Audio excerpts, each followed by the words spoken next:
Welcome to GV Tech Talks podcast.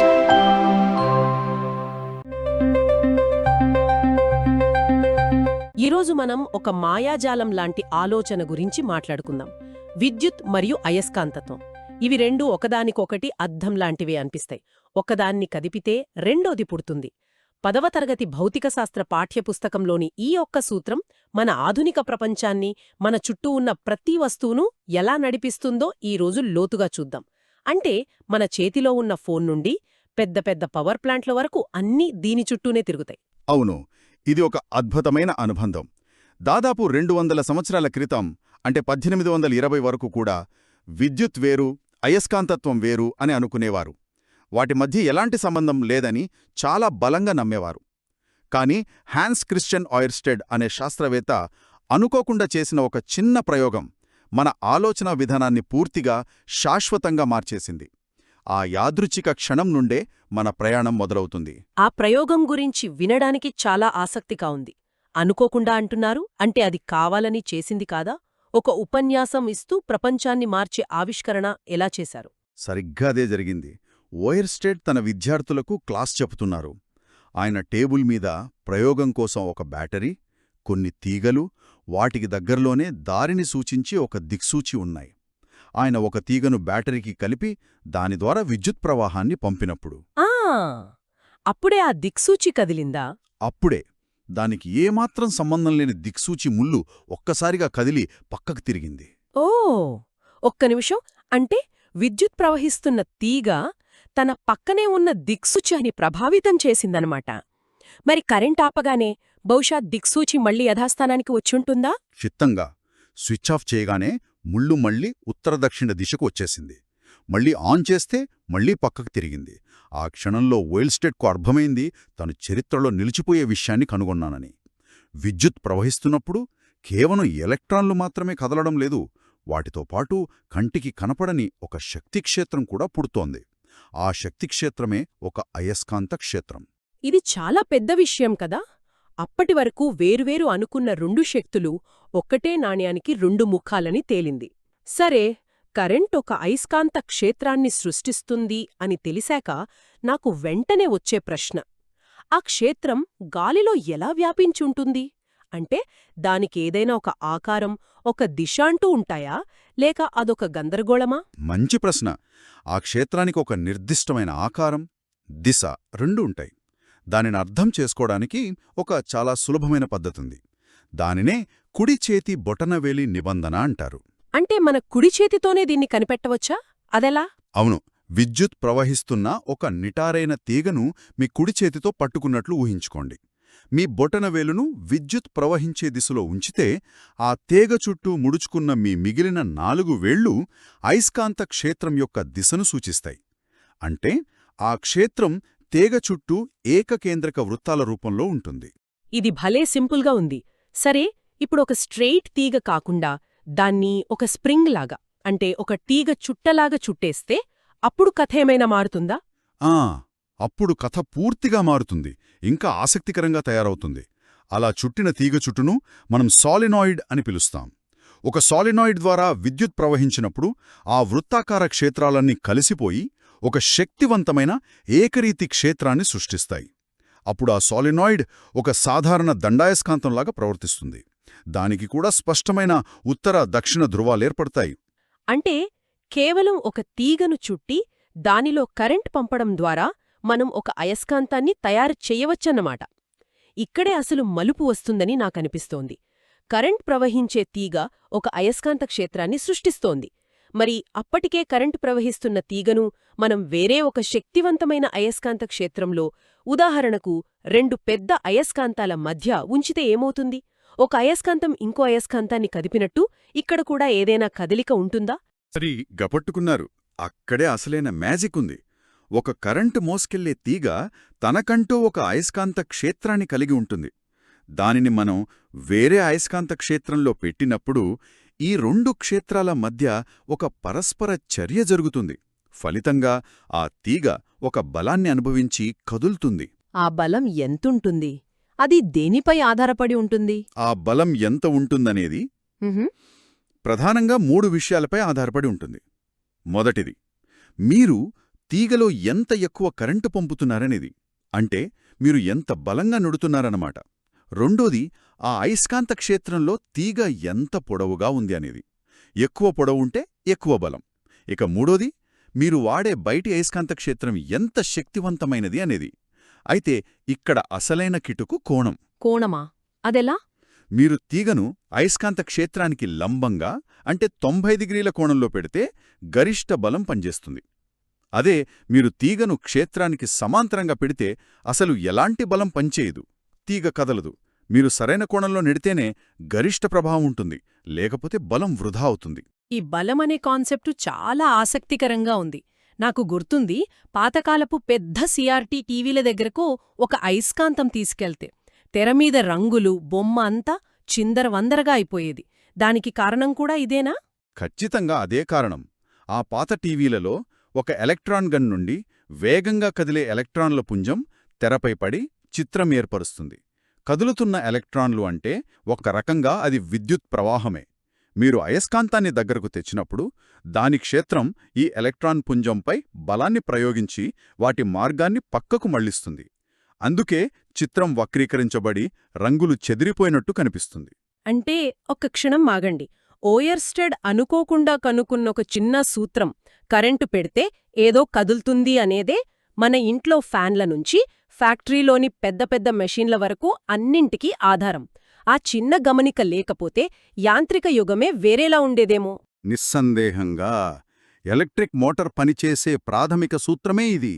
ఒక మోటార్లో ఒక దీర్ఘ చతురస్రాకార తీగ చుట్టను ఒక శక్తివంతమైన అయస్కాంత క్షేత్రంలో ఉంచి దాని ద్వారా కరెంటు పంపిస్తారు. కరెంటు పంపగానే మీరు చెప్పినట్టు ఆ తీగచుట్టపై బలం పనిచేయడం మొదలవుతుంది.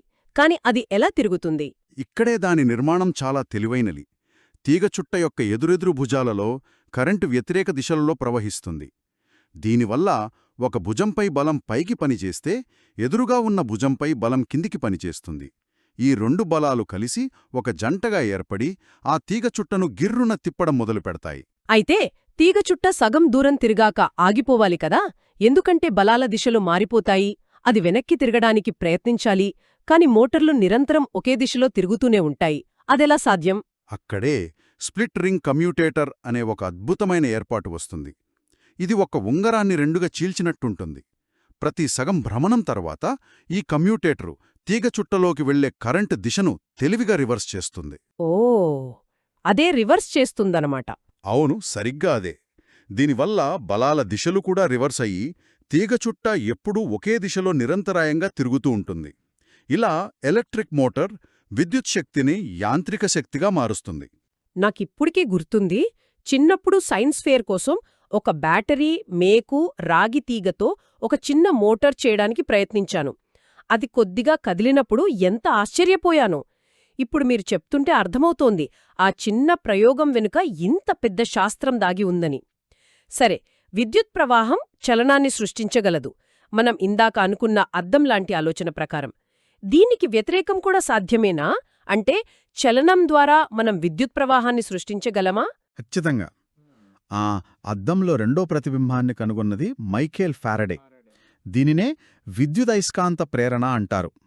ఓయిర్స్టెడ్ ప్రయోగం ఎంత సరళమైనదో ఫారడే ప్రయోగం కూడా అంతే సరళమైనది. ఆయన ఒక తీగ చుట్టకు గ్యాల్వెనోమీటర్, అంటే సూక్ష్మమైన కరెంటును కూడా గుర్తించే పరికరం, దాన్ని జతచేసి దాని దగ్గరకు ఒక దండాయస్కాంతాన్ని వేగంగా కదిపారు.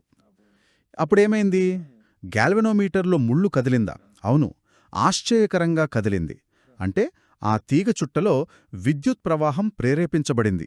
బ్యాటరీ లేదు, ఏమీ లేదు, కేవలం అయస్కాంతం కదిలిక వల్ల కరెంటు పుట్టింది. అయస్కాంతాన్ని కదపడం ఆపగానే కరెంటు కూడా ఆగిపోయింది.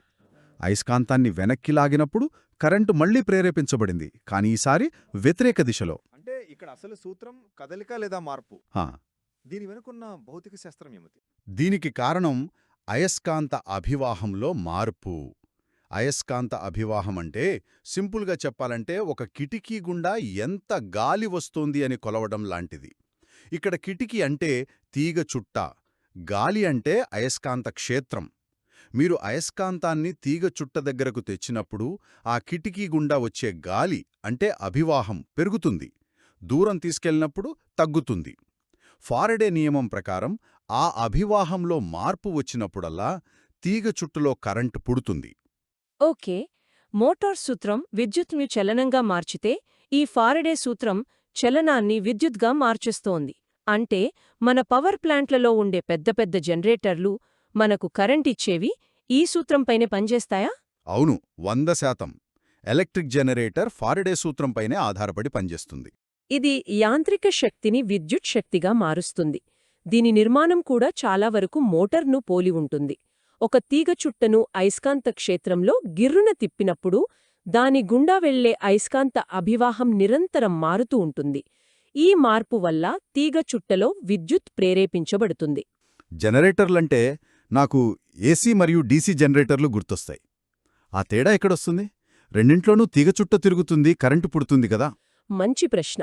తీగ చుట్ట తిరుగుతున్నప్పుడు మొదటి సగం భ్రమణంలో కరెంటు ఒక దిశలో ప్రేరేపించబడితే రెండో సగం భ్రమణంలో వ్యతిరేక దిశలో ప్రేరేపించబడుతుంది. ఈ విధంగా దిశను మార్చుకుంటూ ఉత్పత్తి అయ్యే కరెంటును ఏకాంతల విద్యుత్ ప్రవాహం లేదా ఏసీ అంటారు. ఏసీ జనరేటర్లలో బయటి సర్క్యూటుకు కరెంటును అందించడానికి స్లిప్ రింగ్స్ అనే 2 పూర్తి ఉంగరాలను వాడతారు. మరి డీసీ జనరేటర్లో ఆ కరెంటు దిశను ఎలా స్థిరంగా ఉంచుతారు? అక్కడే మళ్ళీ మన హీరో స్ప్లిట్ రింగ్ కమ్యూటేటర్ రంగంలోకి దిగుతాడు. డీసీ జనరేటర్ నిర్మాణంలో స్లిప్ రింగ్స్కు బదులుగా మనం మోటార్లో చూసినట్టు 2గా చీలిన ఉంగరాన్ని వాడతారు. ప్రతి సగం భ్రమణానికి కరెంట్ దిశ మారే సమయానికి ఈ కమ్యూటేటర్ బయటి సర్క్యూట్తో కనెక్షన్ను కూడా రివర్స్ చేస్తుంది. దీనివల్ల బయటకు వచ్చే కరెంట్ ఎప్పుడూ ఒకే దిశలో ఉంటుంది. దీనినే ఏకముఖ విద్యుత్ ప్రవాహం లేదా డీసీ అంటారు. ఇప్పుడు మొత్తం చిత్రం స్పష్టంగా కనిపిస్తోంది. విద్యుత్తు చలనాన్ని సృష్టిస్తుంది, అది మోటార్.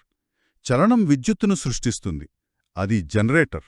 ఈ 2 సూత్రాల చుట్టూనే మన టెక్నాలజీ ప్రపంచం నిర్మించబడింది. ఇంట్లో వాడే చిన్న మిక్సర్ గ్రైండర్ నుండి పరిశ్రమలలో వాడే పెద్ద మోటార్ల వరకు, డ్యాములలో ఉండే భారీ జనరేటర్ల నుండి మన సెల్ఫోన్లోని వైబ్రేషన్ మోటార్ వరకు అంతా ఈ 2 అదృశ్య శక్తుల మధ్య ఉన్న అందమైన అనుబంధమే. అవును, విద్యుత్ మరియు అయస్కాంతత్వం విడదీయరాని కవలలు. ఒకదానిని కదిపితే రెండోది ప్రతిస్పందిస్తుంది. మనం ఇప్పటివరకు చూసినదంతా ఈ సంబంధం యొక్క ఫలితమే. ఇక్కడే నాకుంకో ప్రశ్నొస్తోంది.